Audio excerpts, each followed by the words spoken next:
that I'm actually getting ready to release, like I mentioned earlier, Big City Heart. And that one I'm actually working, and which I think is healthy to do, to work with different people and different studios and producers and things like that. It's with the Borkwins, and it's called Big City Heart, and I think I'm shooting for August. Excellent. So we'll of see. 2023. Yeah. Let us know. And I have 3 or 4 more that Scotty's heard. Yes. And he knows, and I'm like, it just depends on how that's going to look. But I'm not looking at doing a whole album anytime real soon. Have you worked with the Borkwins before? I work for the Borkwins. So, Yep. That's Inside actually, agent. We all work for the Borkwins.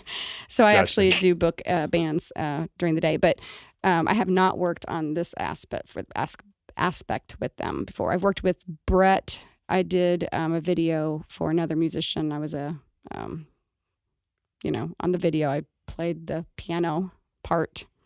So let's talk about that for a second. You're a multi-instrumentalist, or no? Yes, maybe a little bit? I can dabble. You can dabble. Enough to be dangerous, enough to hear yourself go. Enough to know how, I know enough because I took about 10 years of piano. My mom has 25 piano students to this day at 77 years old, and she's a vocalist. So I had that as my base as a child, so I did know theory. I just didn't like it. Right. Stay in the box. I wanted to hear it. I didn't want to have to talk about it. Sure. I wanted to go, well, I can hear it. I just don't want to have to tell you about it. Scotty, can tell me all about it. So that's I'm a theory fanatic. I can go, I hear this Scotty, and he'll go, oh yeah, that's the chromatic, blah, blah, blah, blah. And I'm like, oh my gosh, tell me more. It's a system. It's been a system for 600 years. Yeah, and it's wonderful.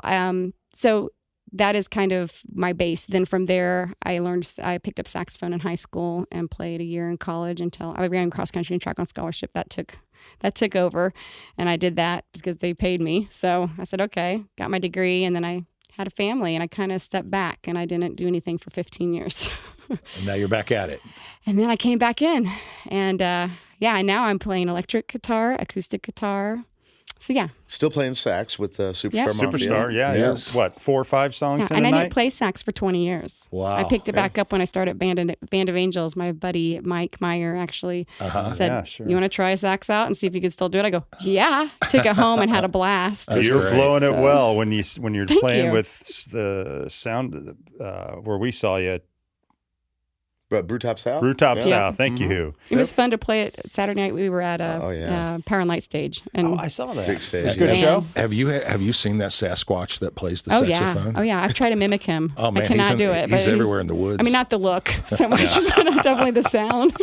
I saw that at a festival. I don't know which one it was. I looked at it twice. I go, At first it was scary, and then I thought, man, it's kind of cool. You know what's really bad is that I was after, I love the saxophone so much that I'm watching him and I'm like, gosh, he's kind of good looking. Yeah. I mean, I'm just like, he's very sexy and it's kind of weird. I'm like, this is wrong on every level, but I'm looking at him and I mean, anybody with a saxophone, right? Like it's just. That used to be the original mating call of all Sasquatches was the saxophone. Sax, and yeah. we took them over and basically Wow. extinct them. I did not see him learning Yeah. new things every day. Yeah. That's amazing. There's a bunch of bullshit. Is there a book on that?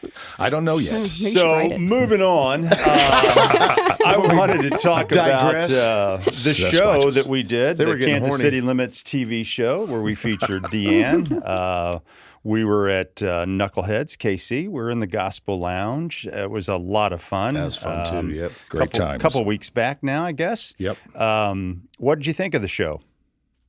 It's my heartbeat. Like literally, that show was something that I was so excited when you had approached me about doing it because, it's making time, B, having a platform, and then thirdly, having that support behind you who says, you got this. We want to support you. And Kansas City Limits, I cannot tell you the beat on the street for original artists. Everybody's excited and everybody Thank you. is so grateful. So We are happy to do it. yeah, we Yes. enjoyed it. I enjoyed it immensely, and it just really kind of sparked. It really lit the fire Well, at the right time. we for me. were sitting. Robert and I were sitting right behind your folks, your family. I mean, met you your had a mom. lot of family and friends Yeah. there, Mom's which was awesome. so cool. Yeah. Yeah. I love her mom. Yes, they were beaming with pride. I'm Yeah. telling you They right were now. smitten. My boys are something else. And yeah, my husband, I mean, everybody's super supportive. My mom, she's been through quite a bit. All of us have in the last few years. So to see her light up and see me do something that for years I did not use my voice very much because if you heard her voice is just angelic. It's just this amazingly trained, beautiful voice. Your mother? My mom, yeah, wow. she's a musician. She choir director, bell choir director, all those things for the church. All Let's growing get her up. on the show, Robert. Sure, let's do it. She's just amazing. But she, as a child, it's Sure. so cliche, but I would compare myself to her because I'd hear her singing at the piano and The playing, barometer. Right. and it was just always I was in such awe. And she never made me feel that way. Of course, I made myself feel that, but I always thought I don't quite meet that bar. And I take vocal lessons, and I'm like, trying to do all this that she can Right. do, like without any effort, and I could never quite meet it. And then when I started 12 years ago, my neighborhood band, the Heatherstones, some girlfriends of mine in the neighborhood said, our husbands are getting a band together and we need you to be in it. And I'm like, what? Why? We know you can sing. We've heard you at karaoke and you got to be in it so we know what they're doing. Yeah, I'm like, spy. that's horrible. A secret No. agent. So I said no for months and months. And finally, the guy said, would you come over and jam with us? And then that's how it happened. But from there, I started finding my voice, like I remember my mom finally telling me when she came to one of the Heatherstones with my dad, she said, I did Rolling in the Deep. I did a cover. And she goes, and my dad and my mom goes, I cannot sing like that. That is amazing. Like, I don't know how you do your voice. How do you get your voice to do that? And I remember going, aha. Pride. Okay. It was pride in the best way. Yeah. It was me understanding that I have my own voice. But as children, we all compare. So. Well, you not only compare yourself, and I think that's what holds a lot of people back because they're so concerned of being compared to the original or just being compared to the genre as a whole that the planet's delivering. And you can't because you could be the next something. Right. I mean, you just Yeah. don't, and you don't want to sound like everybody else anyway. No. I mean, I hear it's ironic I say that as I'm in cover and tributes, but Right. that's why I absolutely had a fire to do the original because that's a whole nother voice. But I've heard you in your covers. You're trying to sound like the best version of you doing their songs Amen. with That's these right. people. So there's a big difference between people trying to, I don't sound exactly like them. I'm glad you don't sometimes. Well Right. said. Yeah. Absolutely. Yeah. And why Indeed. should you? That's their voice, not yours. Absolutely. Exactly. Yep, that's right. I agree with that. So I Full. understand in a tribute situation you try to, but in a playing cover band, no, be you. Yeah. Well, I asked Dennis LaFoon, who's obviously in a lot of tributes himself, and he's like, well, I played in the bands back in the 70s, and, in fact, the bands that he's in now, Shooting Star, very few of those are original, right? So it, in fact, is a tribute band to, so, and he was an original member, but he came on, But I find that to be true. I mean, you got some guys out there that are playing the music, keeping that music alive a lot better than the original musicians ever could, right? Because of age, because of whatever, or death. I mean, there's but many of them that just died, and so I love that about that, and that was well said, Robert. It was. Thank you. Thank you. I was going to say we were fortunate to get under the gun too. One of the sons was just leaving to head out of move, right? Yeah, so a lot happened that weekend. out. Let me tell you. You don't know this, J.E. So he took off for Colorado, and he's the song Hit the Road. Hit the Road was written when I was driving him in college to Durango, Colorado, to go to school at Fort Lewis during get outta COVID. here. Fun. And on the way, they were in front of me, and I was driving one of the vehicles, and there was these huge tumbleweeds. It was blowing. They were blown across the road, and they were hitting the car in front of me, and they were exploding. I was like, "That is amazing! I've never seen anything like this." And here comes the imagery, right? So then here comes this beat, and that's where that whole thing came from. And I had the song written by the time I got to Durango. Now, flip it, I get to be on the show, and he's getting ready to move back to Colorado for his first job. Oh, wow. So it's kind of full circle. On top of that, I have a song called Your Dog. Do you remember the bark at the beginning? Ruff, ruff, Oh, ruff. yeah. Okay. Yeah. So my dog, Your Dog is the name of the song, was written because my son Corbin one day said, "Hey, your dog needs to go outside." And I looked at him and I said, "He is your dog too, and you better get your little butt over and get him, take him outside because I'm busy right now." I was recording actually, and he goes, "No, he's your dog," and messing with me because we're that way. Right. So I was like, golly, we're kind of going back and forth. And finally I was like, light bulb. This is a relationship song. Your dog. Okay, I'm writing it. I really had nothing to do with, a relationship gone wrong, but it was a perfect song for it. Sure. My dog, 17 and a half, Teddy, Damn. and he passed away Sunday, right after the show. Oh, wow. I know. He had a seizure, and it was horrible. And just about maybe 6 to 8 weeks ago, we had off-the-record duo at Tequila Flats. Tequila Flats. I finally got to meet Teddy. He texted me. He said, "Hey, I'd love to meet Teddy sometime. He's getting up there." I said, "You know what? Absolutely." And I brought him Corbin, drove him up, and we got a great picture of him. What Teddy was Teddy? he Kind was of a dog? little yo-yo poo. Yo-yo So poo. he's more yo than poo. Yeah. So his little daddy Yo-yo Yorkie, and here's the thing. I His could do daddy about an Yorkie- hour on that. Yeah, his little daddy Yorkie, easy. His little daddy Yorkie was a little mini thing. And then I met the mom too, and it was a true 50-50 Yorkie poo. Right. I have no idea how that happened. How that I don't happened. know, but it happened. And Hold you got yo-yo. still. Yeah, or step stool, something. I'm Right. not sure. I'm gonna jump. Yes. Yeah, I mean, seriously, that's how that song was written. But it's kind of funny how much has happened in the last 2 to 3 weeks. Well, your family was there. They enjoyed it. I know. It was good for us to see them so involved.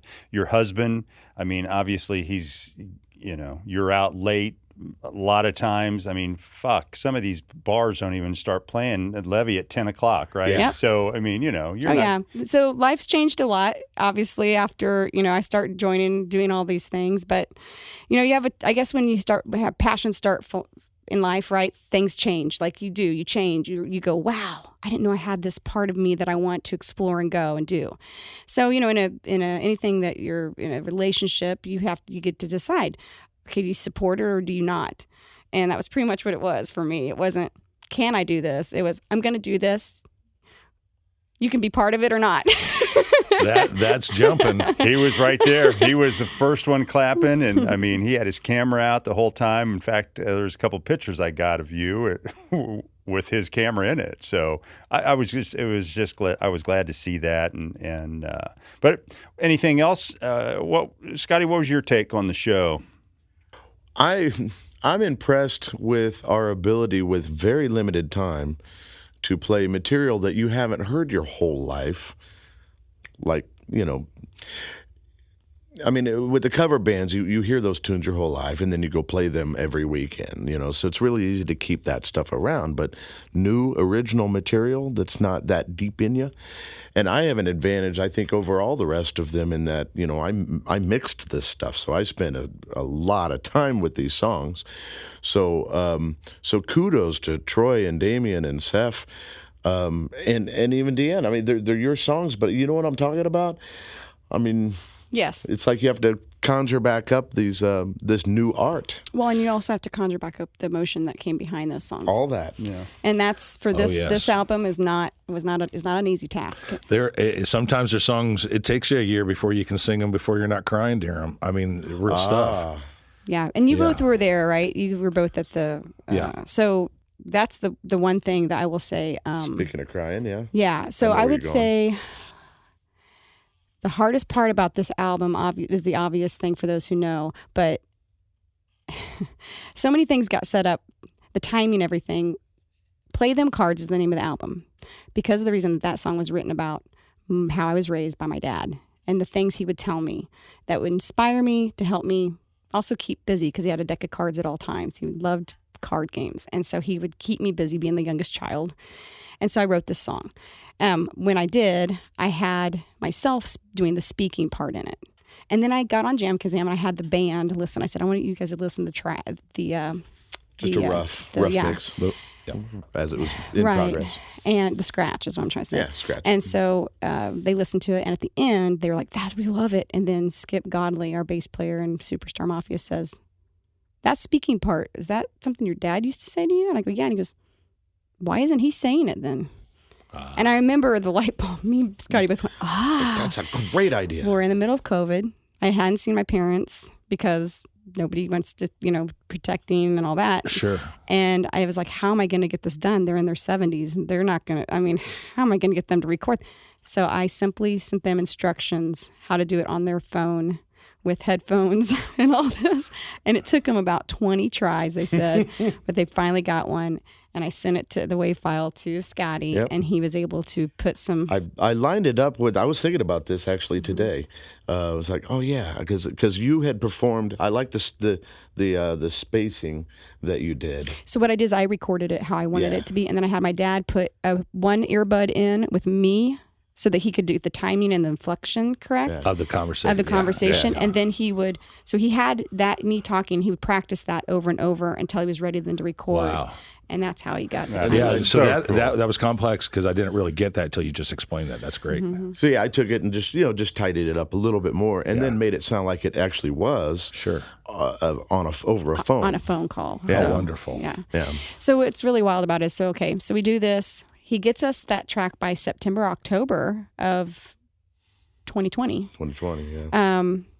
Go through the winter. We're working. We're getting these songs done. January, February. My niece and her husband and 4 children have a house fire. It burns to the ground. There's nothing left but the front porch. Wow. They escaped without any problems, but they need to move somewhere. My parents have a 5-bedroom house out in Augusta, Kansas, so they moved in. Well, here comes the community. This is February 2021. The first round of shots are going out to help the older population. Right. Starting to go out. To go out. They had not gotten theirs yet. Here comes the community. They're coming in and out, bringing all these donations. I get a call from my mom.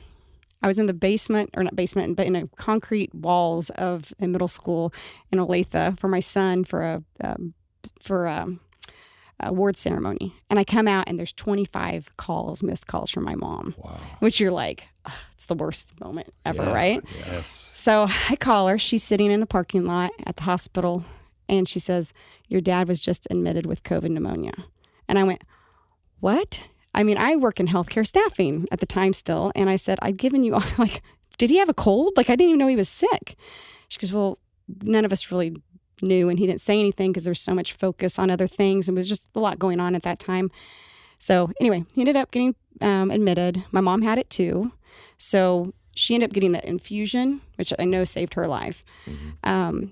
He was 4 weeks in there, February until March 22nd, and he passed in the hospital, never left. And I had this song, we had this album, and I thought, there's no way I can do anything with any of this. I can't write that script, you know what I mean? And so, but Scotty would call me during that 4 weeks. We would do Zoom calls, talk about things he was still doing on the album, kind of help keep my mind off of that. Attaboy, Scotty. Yeah. And then we also had, the band itself was just they were just all saying, you've got to do the release still. Let's go. We can do this. June. Let's do June. And then that's when Chad Borquin said, hey, Kane Family Farm is open. They'd love to have you out there and do the release party. So I knew I had to keep the momentum going because I knew my dad would want me to. Sure. But it was just surreal that we pushed. And then June 2nd, of 2022, I did the release party and we got through it. And I couldn't believe we actually did that song because I didn't think I would be able to. Because we do actually use, we have the recording of her father with us live at that spot. Right. Because it's, you can't simulate that. So Sure. So what, is that on a loop? You said it's preset? Yeah, actually, we technically use a track on that tune. Okay. We're not really into using tracks, but there's a few of them that Sure. have just important enough other parts. Right. Yeah. All those great keyboards that Tyson laid down we use on If I Had Known. So I think we're down to like 2 or 3 maybe. Yeah, harmonica. I mean, until I can and find someone who stuff plays right. harmonica. So, but yeah, because Good luck. We're really not for using tracks ultimately, but there's a few we do, and that's why, because that's an important part of the song. Right. Without it not go the way it's supposed to go. Let's talk a little bit about your day jobs. What were you doing? What are you doing? Is this your only thing? No, not for me. What do you do during the day? Oh, I book bands, so You it kind of book is. bands. I mean, I'm still in the same vein. Hey, I love it though. You know what? Here's the deal. I'm a people person. I love talking to people. I love meeting new people. And I already thought I knew everybody. And, I'm like, oh, I know so many people in Kansas City in the music. And I'm like, I do not even begin to. It just was very humbling. It's a good thing. Like it just meant, okay, here's another layer of every level of musicianship too. I'm booking bands that are just starting out that people just go, oh my gosh, have you heard this band? Right. And people have only known about them for like 2 months, and they're just like lighting a fuse. It's like, it's oh my gosh. in the beginning. Yeah, and then you have bands that have been playing forever that I just have never heard, and people are like, you didn't know they play? Yeah, they've been playing in Kansas City forever. But I don't know. It's just been really You've been eye-opening. doing life. Yeah, Who's exactly. that with? Yeah. Who are you booking for? With Generation Relevant Entertainment. So Chad Borquin. Go ahead and plug that out. How do they get a hold of you?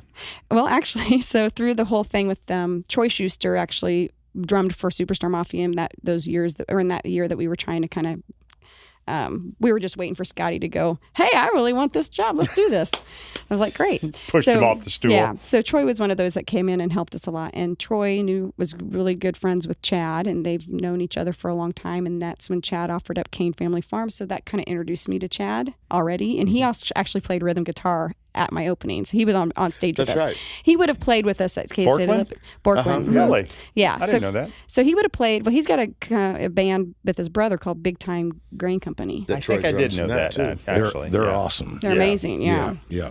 But anyway, so Chad, because of that, I was still doing all of my healthcare staffing up until a year after my dad passed. So I just stepped away. So it was, he passed. It was June of 21 that I did my release party. Mm-hmm. I continued doing healthcare staffing remotely from my house until March of 22. And then I stepped down. And before I stepped down, I just reached out to Chad and I said, hey, if you're ever looking for somebody who might be interested in booking, I would like to dabble in that and see what that's all about. And he was like, absolutely yes. Be careful what you wish for. Scotty, why don't you touch on that? What are you doing during the day? Learning material for all the material, all the bunch of bands I'm in. I've only ever done music for a living, which means you live in a very modest house in Raytown. Hey man, whatever it takes. with a modest recording studio in it, and wear a lot of hats. So I mean, I drummed with Ida Macbeth for 19 years, and that was the main thing I did for a long time was jazz drumming because my degree's in percussion. But at some point I missed playing guitar and rock and roll and all that, so I started branching out and hosting. I started Jerry's Jam Night 20-something years ago now. I decided not to return after the lockdown, but it's still going strong. But I have a group called Troubadour Retrievers, and we're all just old vets, and we can interchange. I got to see you up at Worth. Members. It was Well, very nice. with Brandon was on that gig. Yes, and Bruce. It was a good And show. Bruce, yes. So, that band's still going. It's just less active because we're all so busy. But we all play with a lot of bands because of our. I've heard you cuss already on this, so it's like, Please. We encourage it. We are this town's whores. I mean, because there's any band, Naughty. we're gonna know at least 4 hours of their repertoire because our combined repertoire exceeds 600 songs, so we could play just nonstop, and that's just how we are. And in my case, I could drum them, bass them, guitar them, or sing them. So, hired gun. Hired gun for hand. Well, Yeah. and your name is passed around in the local live music scene a great deal. And in You have a brothels. great deal of respect, in a good way, I'd Naturally. like to say. I'm going to come back to you real quick, Deann. I really want people to know, in addition to the book and the bands, and we find the same thing too. There's just so many great bands, musicians in this town. I haven't heard of many of them, and I go and see a lot of music, right? And it's hard, and you get these messages of people that are like, I've never even heard of these guys, and they're older groups, right? But I wanted to make the comment that I love what you do with some of the younger musicians. Both you, Daniel, Nicole, Jillian. I mean, the fact that you guys spend your time working, mentoring these younger musicians, male and female. Oh my gosh. When I got to go sit with you and Josephine's mom, and they were doing the deal at Vivo, I mean, you Michelle is just always glowing, right? I mean, she is so proud. Love her. But just the level, because I got to see her the year before doing a duo with Nick, right? And she was good, right? But she was really nervous. She was just almost too freaking nervous, right? But to get up on stage like she did with her guitar by herself, I mean, you help those musicians so confidence. much. Yes. And I you think give them confidence. for her to see out in the audience that you're there, you know. Oh, it's so important. I mean, on every level, and we do that for each other. Great job. Yes. Thank you. She made a comment to me. She came to the Kansas City Limits performance, and afterwards she came up to me and she had tears. And I looked at her. I said, "Jojo, what are you doing? Give me a hug." And she said, "I've never heard you sing like that before." And I looked at her. I'm like, "You've heard me sing a ton. How did you?" She's not like that. She goes, "That was Magic. Deann." She goes, "That was." I mean, she goes, "Your album's amazing, but to hear it in person," and it's one of those moments where I just was kind of like, "Wow, okay, well, awesome." And you guys had Thank been you. on the stage together the previous week. Yeah, so I think it was 2 weeks before that, we had the opportunity. Jillian had called me back in April, and said, "Hey, I'd love to do like a singer-songwriter Nashville type style. And what do you think about the Gospel Lounge?" And I said, "I haven't been in there since I did." So I did that release thing at King Family Farm, the release of my album. But then a year later, Frank Hicks reached out and said, "Hey, Deann," because I had emailed him a few times. And he said, "I have the Gospel Lounge open if you want to do your album again." And this was a year later. I was like, awesome. Yes. So in April of 22, I got to go out with my full band, do kind of what we did. And it was packed. It was packed. I mean, I think we sold almost 75 tickets. It was That's great. for the Gospel Lounge. It was a big deal for me. That's really good. And then kind of went on pause again. And then things, anyway, so I'd reached out to Frank and I said, "Hey, we got these 4 women. We all, it's kind of a cool setup because we have 2 that are really actively going out to Nashville and getting on the radio, starting with Jillian and some of those, Emma Jo, amazing." And I go, "Then you got these other 2 of us." I go, "We're kind of like the bookends. You got me, a little older, and then we got the other one, a baby, not a baby, but I mean, and here we are, and we're, but I mean, a talented young person that is going wonderful. to just she's just starting out." And I said, "I think we're an amazing support system to each other." And he just replied back. He goes, "Yeah, how about da-da-da on this date?" And I was like, "Yes." And then you reached out right after and said that he offered up I the had Gospel talked to Lounge. him a little bit about that, and so he was very excited. Yeah. And we were kind of going back and forth on, I had sent him I don't know, 2 or 3 emails months before. And you never know with Frank if they hit or not. And He blames it on his internet. so I'm out there one night and he's like, so how come you don't do that deal over at my place?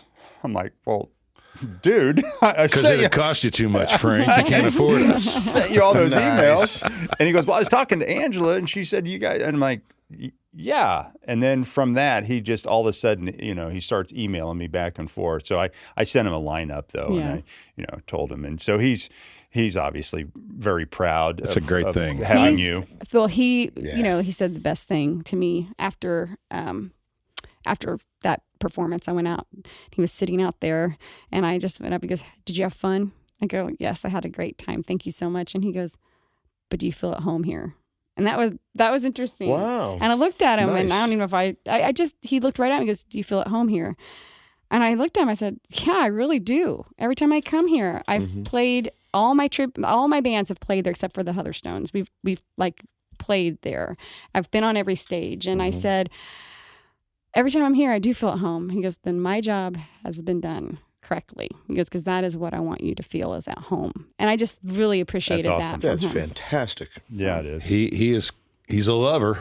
He really, Yeah. he makes me feel just extremely welcome. Everybody there, the staff, and it's been really good. We're excited. We're excited to be there. I mean, we had a pretty good gig where we were at the Shriners, but this is, It's Kansas known City for music. Yeah. It's Kansas City. Yeah, I music. was very happy when I heard we were doing this at Knuckleheads. I think, again. and that was originally when you and I were talking. It was going to be probably at the Oasis down at the lower level of Shriners, and then it flipped. Yeah. Because from now on, I came out to see Scotty Eggleston, Fantastic. and I was sitting there, and you came up to me, you said, "Did you know yours is going to be in the Gospel Lounge?" And I looked at him, I said, "Really? Wow, so 2 times in 1 Coming month. back That was home. great." Excellent. Yeah. Excellent. Yeah. Oh, it's a great room for it. Real quick question, just something I like to ask these artists, so go to that place in your mind where you see yourself, you see the song, you see the future.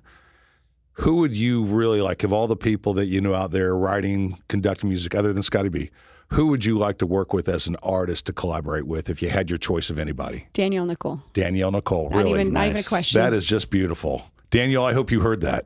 Well, Okay? and I would like to comment on what Scotty did at Jerry's. So 'Cause she's wonderful. Jerry got that jam going over at, or Scotty got the jam going over at Jerry's years ago, and that turned into, well, actually they do 2 jams now, right? I think. No, there was a period they bought a second, well, and even at one point a third Jerry's, but second one in Lee Summit. So we did Jerry's Jam Night in Lee Summit their entire existence at that location, but we lost that place. The original's still going. I Right, think right. what he's referring to is the Thursday night country jam. Yeah, when Daniel and Oh, Brandon yeah. show up. That's they what I just- was. Well, actually, they show up on Wednesdays. On regular It's kind of Wednesday, known yeah. as the rock night or the blues night. Rock. Is it a jam night? It is a jam night. Okay, Wednesday's that's what the I was original. thinking, was But 2. Thursday they started doing country jam, Country and Jen jam. Dorsey Yes. kind of helped to get that going. From Vigilante and Fast Times, yeah. Well, I got to talking to Daniel, Nicole, and Brandon a little bit about that. Well, Brandon and I were standing, I don't even know who, actually it was Nick playing. We were standing in the back, and we were talking about the jam. And he's like, I love going out there. Both of us love going out there because they get to meet and see new musicians who they don't know or haven't heard of. Yeah, and that's how it's been for years. What's the young kid that was with JoJo? Nate.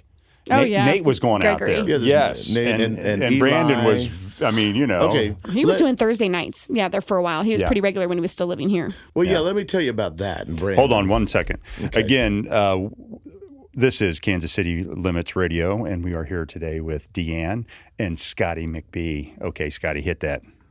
Well, so Jerry's Jam Night, because of course, going back to where you said, where did we meet? Well, it was there. So, and that is where a lot of musicians dark bar. Yeah, meet. But Brandon Miller started coming to our jam when he was like 13. He and his folks, and I remember he and another 13-year-old buddy of his came on stage and said, "Hey, can you do Overture and Temple of the Syrinx by Rush?" And I was like, "Well, I can. I don't think the other." So. But I was like, wow, that's pretty impressive, these kids. And they did it. So I did my best trying to play bass, because that's lower on my list, but bass and sing Overture and Temple of the Series by Rush. So to make it, long story short, now after the lockdown and I decide not to return, Brandon Miller now hosts. He took my spot. Right on. So he awesome. started coming as a kid. Now he's, Brandon Miller touring the world. I mean, in I was fact, going to say, when he's able to. right. He's on his way baton. back. He just got back from Sweden. He's playing with Troubadour Retrievers this Friday, and as soon as he gets back from Europe, and Where are you guys at? we're actually playing it. I thought it was a private party, but apparently it is open. We're going to be at Vivo, but I've got to come straight from our show. Deann and I are off the record at Mackin Park. It's actually not off the record. It's actually my original Deann It is stuff. original, yes. They said only your original music, and I went, twist my arm hard. Home of Briarfest 8, Mackin Park in North Kansas City. Nice plug. I Come knew see that was Deann. coming. Yes. Nice. You're playing there. What day is that you guys are playing? This Friday, 5:30. 14th, right? The 14th. Sorry. Carl July sent me 14th. a deal on Yeah, that. we thought we will just be right before Carl Warden Band. And So. then, Tell us a few more dates, because this is going to trickle out to the planet slowly. So if you can tell us, like, maybe your dates from now until like the first week of August. Oh, actually, I have some downtime this weekend for Superstar since we're doing midweek. And then fast forward to the next weekend. the 21st, Brewtop South, which is where. Yep, Brewtop came up. South. And then on Saturday, my band, the Heatherstones, which Heatherstones. doesn't play, we play maybe 6 times a year. And Rare engagement. yes, and I play a lot more saxophone on that. So Where's that at? Get your That'll be- sax on. I am going to get my sax on at Iron Horse Grill in Leewood. Okay. Yep. That's where I'm going to be on the this patio. Saturday, On the too, patio. There you go. with Bruce. So that'll be on the 21st, 22nd. And then fast forward, the next weekend, Superstar Mafia is on the road, and we're Yeah. going to Iowa, yeah. for 2 different casino gigs that weekend. You just came off the road, didn't you, with Superstar? Oh, nope. I was actually on the road with my tributes for May and June. We went to a lot. We went to Minnesota and St. Louis and Baldwin City, and we're getting ready to go to Nebraska. So we've got a lot in that pipeline yeah. too. I That's knew you awesome. were out on the But road. yeah, I might crash your Heatherstones gig because my birthday is the 20th. Your birthday is Happy birthday. 24th. the 24th Of August? of July. Yeah. Oh, wow. And I spent my last birthday. I actually came out of Iowa with Troubadour Retrievers. Guy Hodson and I both came back with COVID, so I spent my 50th birthday on the couch. Just Well, Miserable. funniest thing about, not funny about that, but what is ironic about that is that last summer the Heatherstones had our first opportunity to maybe be on the patio at Iron Horse, and our keyboard player got COVID, so we had to cancel. So this was actually a rebook from that. so since I missed my 50th, I'm going to skip it and have it this year There you go. It's my 40th. So with Deann's yes, 40th. yes. Just tell everyone this year's your 50th. Yeah, change it. This year's your 40th. You just absolutely. There should be some It sort of. absolutely is my 40th, and everyone listen to me who wants to argue with me folks. can call me about it. I'm wanting to give you some plugs here. Finding Deann. You can find Deann on the web at deannofficial.com. She is also on Facebook with the same, Deann Official Music. And Instagram is Deann Official. So, got to ask, what makes it official? It's what was available. Deann was- There's a dude, Deann, Yeah, spelled the okay. same as a male artist out of Some Europe. dude. Yeah. So. You know, you ought to buy a rubber stamp, and on all your merch and everything you sell, boom, right on the top. Deann Official. Deann Official. And Yeah. Nice. on the website, I know this because we did the show. You can purchase the album; it's still available there. Oh, yeah.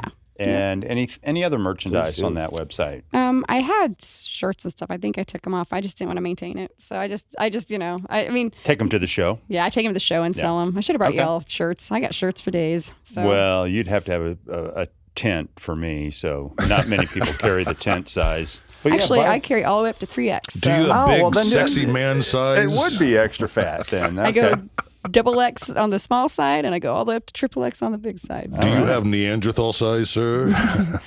All right, guys, we're going to go ahead and kind of wrap this up. Scotty, I saw, has his guitar with him. Deann, you carry yours around with your voice all the time. So wherever you are, there you are, ready to play.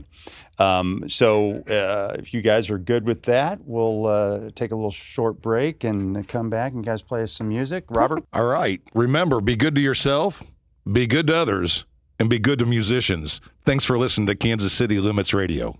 Amen. Yeah, so this song is called Dirt Road.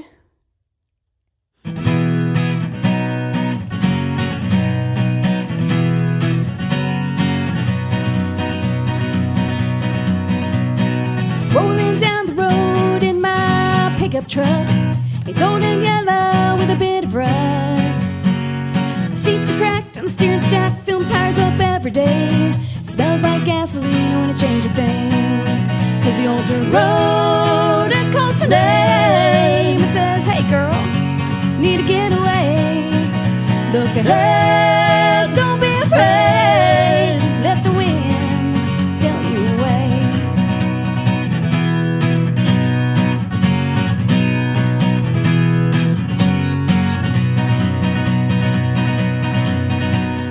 Floating down the creek in a boat made for two. It's leaking lots of water, but I wore my rubber boots. I'm kicking up my feet and I'm working on my tan. The fish ain't biting and I don't give a damn. Cause the old Browns Creek, it calls my name. It says, hey girl, you need to get away. Look ahead, don't be afraid. Let the wind sail you away.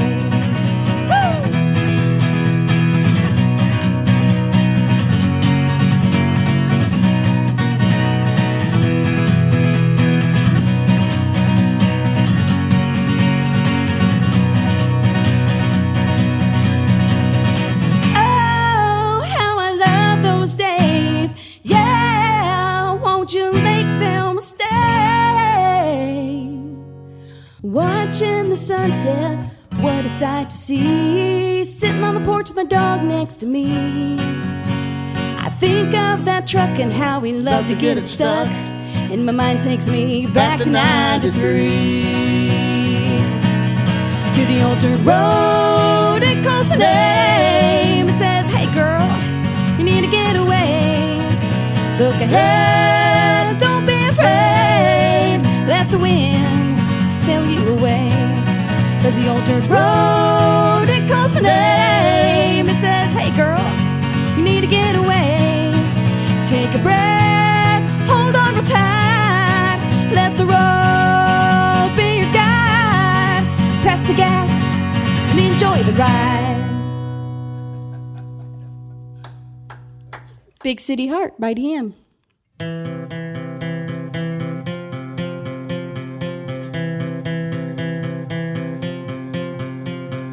10 years old, surrounded by boys, my brothers and their big boy toys.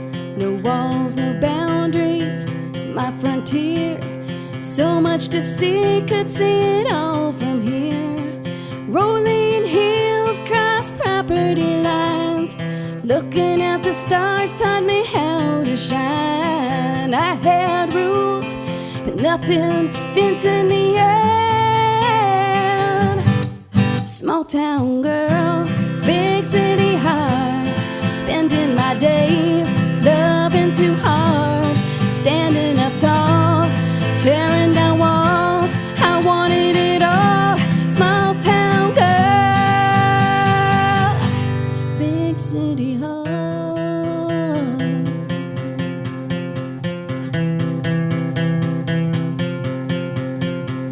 Duty and honor anchored me home. I chose family and now they're grown. A mother's love is what I gave. No regrets, just memories made. Change can happen in a blink of an eye. Sparks can start or they can die. I knew the time was now for mine to fly. Small town girl, big city heart. Spending my days loving too hard. Standing up tall, tearing down walls. I wanted it all. Small town girl. Now I'm an angel in the city, and there's devils on the ground. They don't know the power that came from that small town.